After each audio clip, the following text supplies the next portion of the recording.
गासैबो बर' रायजो राजानिसिम आरो फिन खनसे बरायफिननाय जाफिनबाय। दिनैहाय सेन्ट्रेल जेलनिफ्राय आंनाव मोनसे कल फैदोंमोन। बिथांमोना नामखौ बावबाय दे आं रेकर्ड खालामना लानाय जायाखै आरो रेकर्ड खालामना लानो आंना बिदि हेबिट गैया, ओंखायनो एसे रेकर्डबो खालामना लायाखै। कलखौ रेकर्ड खालामना लानो सानदोंमोन, ओमफ्राय गुबुन खोथा बायदिसिना साननानै आं खालामफिनासै। खारन कयेकटाया जेलनिफ्रायथ' गोबां खोथा बुंहरो, गोबाङानो गोबां टेनसन जायो। सोरबाया गावनि फिसाखौ गावनि गथ'खौ लोगो मोनैनि बिनिबो टेनसन जायो, आरो खायफाया दिनै गावनि बिसिखौ लोगो मोनफेराखै दिनैसिमबो। जेब्ला हमजादों सेन्ट्रेल जेलाव NIA नांनानै सेन्ट्रेल जेलाव सोनानै दोनजानाय बिथांमोना दिनैसिमबो सोरबाया 6 बोसोरनि गाहायाव मालाबाबो गैया जेल जानाया, आरो 6 बोसोरनि गोजौजोबसो, सोरबाया 7 बोसोर 8 बोसोर बेफोरबायदिनो गोबां बोसोर जेल जानाय दङ। थ' खोथाया बिदि जाहैबाय जे दिनैहाय जोंनि सासे MCLA नावबो फन खालामदोंमोननो। फन खालामनानै बिथाङा बुंहरबाय उमुगनावसो दङ, ओमफ्राय बे केसखौ आं माबोरै मुभ खालामनो, बिनि दायित्वआथ' आंनाव गैजोबा, गासिबो उमुग सासेनावसो EMनावसो दङ होननानै बुंदों। सोरबाया दिनै सोरबा EM, सोरबा MCLA, सोरबा गुबुन सासे बिथांमोननाव फाव फान्दायलायबाय थायोब्ला, नाथ्रोदलायबाय थायोब्ला होनबा माब्रै जानो? दिनै बिथांमोना बेसेबां दुखु दाहानि गेजेरजों दं। बिथांखौ जोंनि EMफोर, MCLAफोर, MLAफोर बिथांमोना मालाबा थांफेरदोंना? आंनि सोंथिया बे। बिथांमोना ओरैबायदि फोरमायहरदों, जाय मानसिया दिनैहाय बुंदों, सासे EMआ बुंदों जाहैबाय, नामखौ आं थांखिनो गोसोआव गैथ'वा। बिथाङा बुंहरबाय जायफ्रा हमजानाय बिसोरो सारेन्डार जानानैसो थाखाजोबनाय, सारेन्डार जानानैसो हमजानाय, बेफोरबायदि खोथाखौ इउज खालामदों होननानै बुंदों। जाय मानसिया बुंहरदों बे मानसियाबो मोनसे बिदिनो इउटुबावहाय नुदों होननानै बुंदों। जुदि इउटुबाव नुदोंबा सोर बिगोमाया होदों, सोर इउटुबारा होदों? बावहाय सेन्ट्रेल जेलनि बारैथ' होबाय थायो, ओरै देरहाया रासिन होयो, ओमफ्राय आं एसे खम होयो। खारन आं माखासे जेलनि खोथाखौ दाखालि सारजों जेरैबायदि सावरायनानै फैदों, सावरायखांनायनि उनावहाय माखासे खोथाखौ आङो बुंनो उसुबिदामोन। थेवबो दिनै बिथांमोना जेरैबायदि खोथा बाहायहरदों, जेरैबायदि बुंहरदों, बेफोरबायदिनि खोथाखौ थानानै खोनानानै गोसोआ दुखु मोनदों। खारन बिथांमोना ओरैनो सोरबा सासेनि थाखाय नाङाखै, आरो सोरबा सासेनि थाखाय गाव व्यक्तिनि थाखाय बा सोरबा सासेनि थाखाय बिथांमोना सेन्ट्रेल जेलाव दिनैहाय 7 बोसोर 8 बोसोर बेफोरबायदि जेल जानाङाखै। गासै बर' रायजो राजानि थाखाय सोरबाया दिनै EM GM बा माबा माबि जादोंब्लाबो आं सानो बिथांमोन जायफ्रा जेल जादों बिथांमोननि खाथिरावसो जेल जादों। बिथांमोना EMनो, MLAनो, MCLAनो बेफोरबायदि जानाया NDFBनि दै, NDFBनि सोरबा EM जानायफ्राबो बिथांमोननि जाखिनि दुखु दाहा खस्थ' खालामनानै थानाय बेफोरनि बारैसो दिनै नोंथांमोनाबो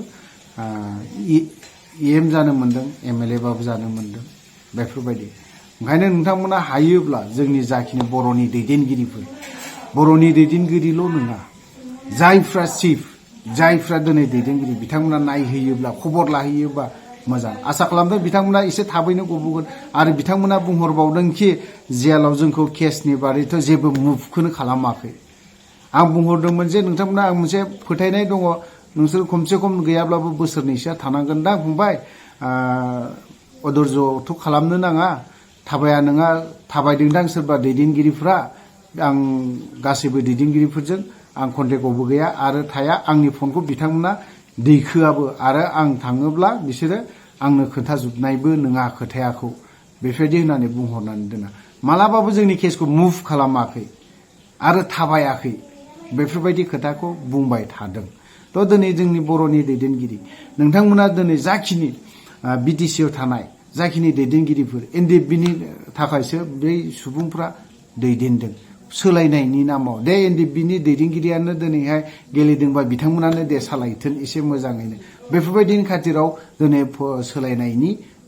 नामावहाय सोलायदों। नङाब्ला बै सासे सुबुं, बै सासे दैदेनगिरिनि थाखाय मालाबाबो सोलायाखै बियो। दिनै जाखिनि सोलायदों NDFBनि थाखायसो सोलायदों, सोलायनाय लाबोनाय होननाया बेखिनि खोथाखौ बुंजागोन। दिनै सोरबा सासेया जोंनि थाखाय सोलायदों जोंनि थाखाय बेफोरबायदिया जादों बिदि होननानै बुंबा गोरोन्थि जागोन एनडिएफबिखौ सब समय बै सुबुंफोरा जाय सुबुंफोर बुंबाय थाग्रा बिथांमोना माने ओरैबायदि थार्ड क्लासाव बाहायो थार्ड क्लास माने ओरैबायदि इउज डास्टबिनाव गारनायफोर बायदि खालामना दोनो दिनै जायफोरा जेलाव थानानै दङ बिथांमोना सोरनि थाखाय थादों आंनि थाखाय थादों आंनि गथ'नि थाखाय थादों सोरबा सासे सुबुंनि थाखाय थादों जों बै गथ'फोरनिफ्राय थाखाय जों सोलोंनांगौ दं होननानै आं सानो खारन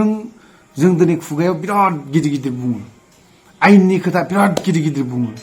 बिसोरो दिनै सेन्ट्रेल जेलाव थानानै आयेननि बिसयै सोरबाया लेखा लिरनो रोङा जानो हागौ खिन्थु बिसोरो दिनै आयेनखौ गोबां खोथा बुंनो गोरों आरो रोंबाय होननानै आं सानो दिनै सोरबाया बिराद गिदिर गिदिर फरायनानै आयेननि फंसेल' खोथा बुङो खिन्थु जेबो गैया बिसोरनाव थिउरिल' दं जायहा प्रेक्टिकेल जेलाव थानाय बिथांमोना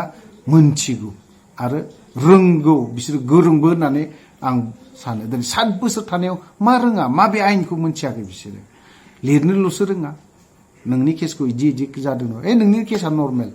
एसे उकिलखौ सोरखौबा माबा माबि बेफोरबायदि खोथाखौ मोजां थख'नो फोरोंनानै हरगोन ओंखायनो बिथांमोननिफ्रायबो सोलोंनांगौ दङ होननानै आं सानो दिनै बर' रायजो राजाफ्रा गासैबो बिथांमोननिफ्रायबो माखासे सोलोंनांगौ दङ कयेकजन थिफुदलाफोर दङ बिथांमोनाथ' खिबो रोङा जेबो रोंखाया बिसोरो ओरैनो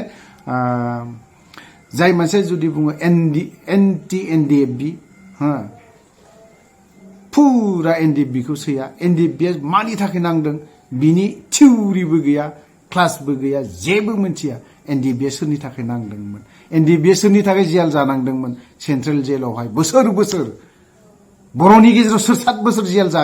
जाफेरनाय दङ एनडिएफबि केडारफोरा जेल जानांदों 8 बोसोर 10 बोसोर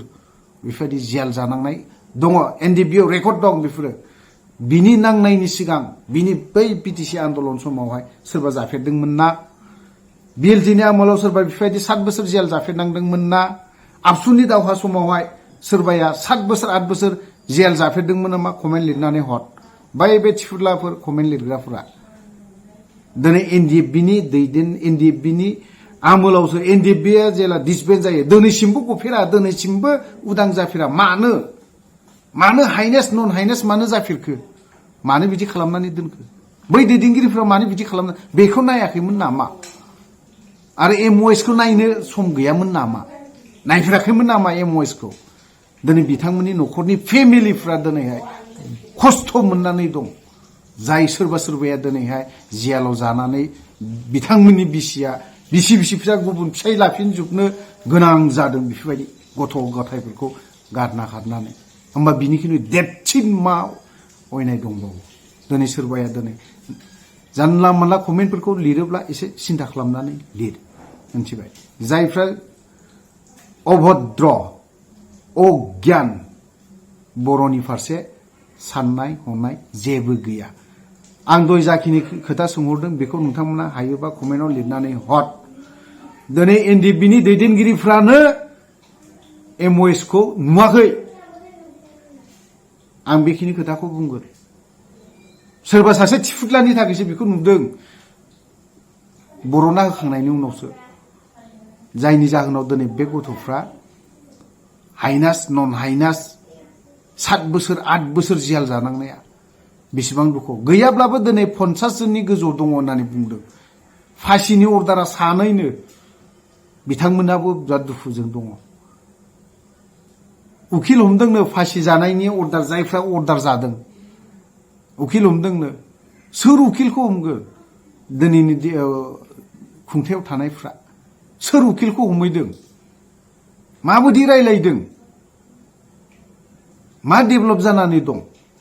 फोसावनो नाङा नोंसोरो डेभेलप जानायखौ अन्तत न'खरनि मानसिनिथ' एसे फोरमायनानै हो जायफ्रा जेलाव दङ बिथांमोनखौथ' दान्दिसे लोगो लाहै दिनैनि बे खुंथायाव थानाय बे प्रमद बर'आ मानो दान्दिसे सम लोगो लाहैनो हाया आधा घन्टा सम मानो होनो हाया मा जाहोन दं